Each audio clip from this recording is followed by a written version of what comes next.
Europe जैसे कभी ठंडी हवाओं, बर्फ और सुहाने मौसम के लिए जाना जाता था, आज वही भीषण गर्मी में जल रहा है। कई जगह तापमान 45 डिग्री के करीब पहुंच रहा है, जंगल धधक रहे हैं, नदियां सूख रही हैं, लोग घरों में कैद हैं। आखिर ऐसा क्या बदल गया कि यूरोप का मौसम ही बदलने लगा? जानेंगे आसान शब्दों में। आखिर हीट वेव होती क्या है? जब किसी क्षेत्र में कई दिनों तक सामान्य से बहुत ज्यादा तापमान बना रहता है तो उसे हीट वेव कहते हैं। लेकिन इस बार यूरोप की गर्मी सिर्फ एक सामान्य हीट वेव नहीं मानी जा रही, क्योंकि यह पहले की तुलना में अधिक लंबे समय तक और अधिक तीव्र रूप में दिखाई दे रही है।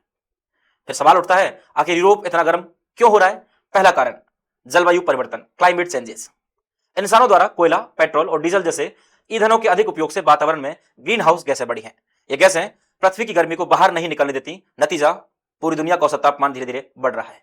दूसरा कारण, हीट डोम, गर्मी का ढक्कन। कई बार आसमान में उच्च वायुदाब का एक बड़ा क्षेत्र बन जाता है। इसे आसान भाषा में ऐसे समझिए जैसे किसी गर्म बर्तन पर ढक्कन रख दिया जाए। अब गर्म हवा ऊपर नहीं निकल पाती, वहीं गर्मी नीचे फंसी रहती है और हर दिन तापमान बढ़ता रहता है।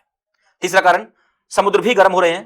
पहले समुद्र ठंडी हवाएं भेजकर यूरोप का तापमान संतुलित रखते थे, लेकिन अब समुद्र का पानी भी पहले से गर्म है, इसलिए ठंडक कम मिल रही है और गर्मी का असर और बढ़ रहा है। चौथा कारण, क्या एल नीनो जिम्मेदार है?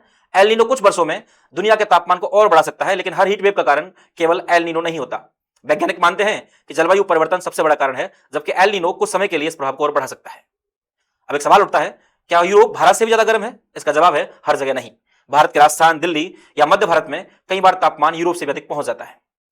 लेकिन फर्क यह है कि भारत में लोग लंबे समय से ऐसी गर्मी के अभ्यस्त हैं, जबकि यूरोप के कई देशों में घर, सड़कें और सार्वजनिक व्यवस्था इतनी भीषण गर्मी के हिसाब से विकसित नहीं हुई थी, इसलिए वहां इसका असर ज्यादा दिखाई देता है। अगर इसका मतलब क्या है? अगर यही स्थिति बनी रही तो भविष्य में हीट वेव, जंगल की आग, पानी की कमी और स्वास्थ्य संबंधी समस्याएं दुनिया के कई हिस्सों में और बढ़ सकती हैं। आज सवाल सिर्फ इतना नहीं है कि यूरोप क्यों जल रहा है, सवाल यह है कि क्या यह आने वाले समय की एक झलक है? अगर पृथ्वी का तापमान इसी तरह बढ़ता रहा तो शायद अगली हीट वेव किसी और महाद्वीप का इंतजार कर रही होगी। प्रकृति कभी बदला नहीं लेती, वह सिर्फ संतुलन बनाती है, लेकिन जब इंसान उस संतुलन को बिगाड़ देता है तो उसका असर सीमाओं पर नहीं रुकता। आज यूरोप तप रहा है, कल कोई और महाद्वीप भी हो सकता है।